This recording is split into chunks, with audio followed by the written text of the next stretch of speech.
Hi friends, ಎಲ್ಲರಿಗೂ ನಮಸ್ಕಾರ. ನೀವು ನೋಡ್ತಿದ್ದೀರಾ P D creation YouTube channel. Friends, Gruhalakshmi ಯೋಜನೆಯ 10ನೇ ಕಂತಿನ ಹಣ ಇನ್ನೂ ರಿಲೀಸ್ ಆಗಿಲ್ಲ. ಕೇಂದ್ರ ಸರ್ಕಾರದಿಂದ ಯಾಕಿಷ್ಟು ತಡ ಆಗ್ತಿದೆ ಮತ್ತು ಯಾವಾಗ ರಿಲೀಸ್ ಮಾಡ್ತಾರೆ, ಎಲ್ಲರ ಬ್ಯಾಂಕ್ ಖಾತೆಗೂ ಯಾವಾಗ ಜಮಾ ಆಗ್ಬೋದು ಮತ್ತು ಯಾಕೆ ಈ ತಿಂಗಳು ಇಷ್ಟೊಂದು ತಡ ಆಗಿರೋದು, ಬರುತ್ತೋ ಬರಲ್ವೋ ಅಂತ ತುಂಬ ಮಹಿಳೆಯರೆಲ್ಲ ವೆಯ್ಟ್ ಮಾಡ್ತಿದ್ದೀರಾ. ಯಾಕೆ ಈ ಥರ ಮಾಡ್ತಿದ್ದಾರೆ ಅಂತ ನಾನು ನಿಮಗೆ ಗೃಹಲಕ್ಷ್ಮಿ ಯೋಜನೆ 10ನೇ ಕಂತಿನ ಹಣ ಯಾವಾಗ ರಿಲೀಸ್ ಮಾಡ್ತಾರೆ ಮತ್ತು ಏನಕ್ಕೆ ಇಷ್ಟೊಂದು ಲೇಟ್ ಆಗಿದೆ, ಹಾಗೆಯೇ ಪೆಂಡಿಂಗ್ ಕಂತುಗಳೆಲ್ಲ ಯಾವಾಗ ಸ್ಯಾಂಕ್ಷನ್ ಮಾಡ್ತಾರೆ ಅಂತ ನಾನು ಈ ವಿಡಿಯೋದಲ್ಲಿ ತಿಳಿಸ್ಕೊಡ್ತೀನಿ.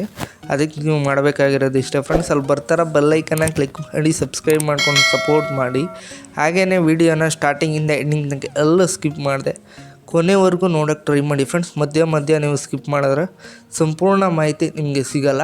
ಆದ್ದರಿಂದ ವಿಡಿಯೋನ ಸ್ಟಾರ್ಟಿಂಗಿಂದ ಎಂಡಿಂಗ್ ತನಕ ಎಲ್ಲ ಸ್ಕಿಪ್ ಮಾಡಿದೆ ಕೊನೆವರೆಗೂ ದಯವಿಟ್ಟು ನೋಡಿ. ಹಾಗೆಯೇ ವಿಡಿಯೋಗೊಂದು ಲೈಕ್ ಮಾಡಿ ಫ್ರೆಂಡ್ಸ್. ಗೃಹಲಕ್ಷ್ಮಿ ಯೋಜನೆಯ 10ನೇ ಕಂತಿನ ಹಣ ಇನ್ನು ಯಾರ ಬ್ಯಾಂಕ್ ಖಾತೆಗೂ ಜಮಾ ಆಗಿಲ್ಲ ಫ್ರೆಂಡ್ಸ್. ಯಾವುದೇ ಜಿಲ್ಲೆಯ ಮಹಿಳೆಯರಿಗೂ ಕೂಡ ಗೃಹಲಕ್ಷ್ಮಿ ಯೋಜನೆಯ 10ನೇ ಕಂತಿನ ಹಣ ಸ್ಯಾಂಕ್ಷನ್ ಆಗಿಲ್ಲ. ಅದರಿಂದ ಯಾರು ಏನೂ ಕೂಡ ತಲೆಗೆಡ್ಸ್ಕೋಬೇಡಿ, ವರಿ ಮಾಡ್ಕೋಬೇಡಿ ಫ್ರೆಂಡ್ಸ್. ಬೇರೆಯವ್ರಿಗೆ ಬಂದಿದೆ ನಮಗೆ ಬಂದಿಲ್ಲ ಅಂತ ಯಾರಿಗೂ ಕೂಡ ಸ್ಯಾಂಕ್ಷನ್ ಮಾಡಿಲ್ಲ. ಕೇಂದ್ರ ಸರ್ಕಾರದಿಂದ ಹಣ ಹೋಗಿದೆ. ಎಲ್ಲಿಗೋಗಿದೆ ಅಂದರೆ ಮಹಿಳಾ ಮತ್ತು ಮಕ್ಕಳ ಅಭಿವೃದ್ಧಿ ಕೇಂದ್ರಕ್ಕೆ ಹಣ ಹೋಗಿದೆ ಫ್ರೆಂಡ್ಸ್. ಅಲ್ಲಿಂದ ಯಾರೆಲ್ಲ ಮಹಿಳೆಯರು ಗೃಹಲಕ್ಷ್ಮಿ ಯೋಜನೆಗೆ ಅಪ್ಲಿಕೇಶನ್ ಹಾಕಿದ್ದೀರೋ ಅವರ ಬ್ಯಾಂಕ್ ಖಾತೆಗೆ ಜಮಾ ಮಾಡ್ತಾರೆ 10ನೇ ಕಂತಿನ ಹಣ.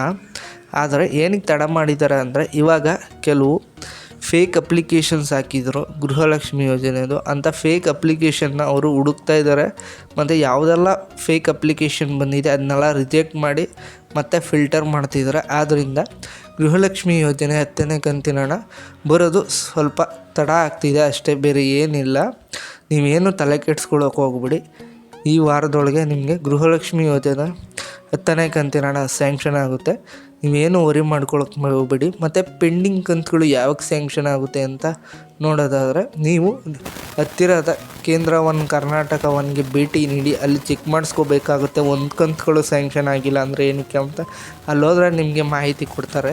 ನಿಮಗೆ ಒಂದೆರಡು ಕಂತುಗಳು ಬಂದಿಲ್ಲ ಅಂದರೆ ವೆಯ್ಟ್ ಮಾಡಬೇಕಾಗತ್ತೆ. 10ನೇ ಕಂತಿನ ಹಣ ಜಮಾ ಮಾಡೋ ಟೈಮಲ್ಲಿ ನಿಮಗೆ ಪೆಂಡಿಂಗ್ ಕಂತುಗಳು ಒಂದೆರಡು ಬಂದಿಲ್ಲ ಅಂದರೆ ಅದರ ಜೊತೆ ಜಮಾ ಮಾಡಿಕೊಡ್ತಾರೆ. ಇದು ಸ್ವತಃ ಲಕ್ಷ್ಮೀ ಹೆಬ್ಬಾಳ್ಕರ್ ಅವರೇ ಒಂದು ಅಪ್ಡೇಟ್ ಕೊಟ್ಟಿದ್ದಾರೆ ಸಭೆಯಲ್ಲಿ. ಮತ್ತು ಇದೇ ಥರ ಬಿಗ್ ಅಪ್ಡೇಟ್ಸ್ಗಳಿಗಾಗಿ ನಮ್ಮ ಚಾನಲ್ನ ಸಬ್ಸ್ಕ್ರೈಬ್ ಮಾಡಿ, ದಯಮಾಡಿ ಸಪೋರ್ಟ್ ಮಾಡಿ. ಹಾಗೆಯೇ ನಾನು ನಿಮ್ಮನ್ನ ನೆಕ್ಸ್ಟ್ ವೀಡಿಯೋದಲ್ಲಿ ಭೇಟಿ ಆಗ್ತೀನಿ. Thanks for watching friends.